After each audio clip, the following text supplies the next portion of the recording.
මේ පාර්ලිමේන්තු පාරේ අලගරේනත් එකතු වෙන්න. මෙතනට එන්න ජනතාව දැන්. මේ පාර්ලිමේන්තුවෙන් අපි මෙතන මේකේ ගේම ඉවර කරනවා.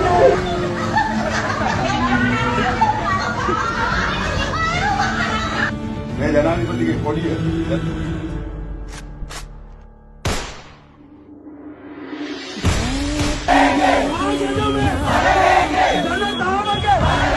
ශිල්පී ඉරාජ් වීරරත්න මහතාගේ මවගේ කොළඹ කිරුළපන ප්‍රදේශයේ පිහිටි නිවසට කිසියම් පිරිසක් ප්‍රහාරයක් එල්ල කර තිබුණේ මෙලෙසින්.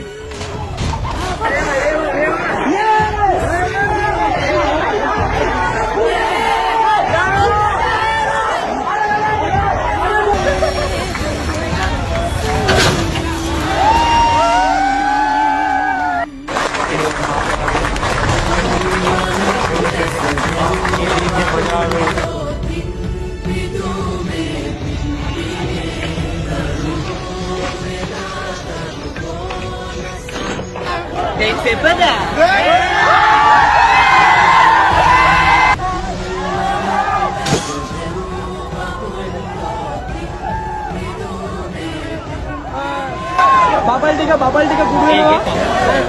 දැන් බබල් කුඩු වෙනවා. ලක්ෂ 5 මාර්ක බබල් කුඩු වෙලා.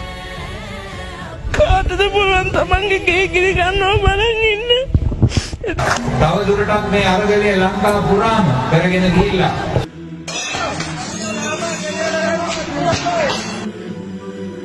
ආඩ බාඩ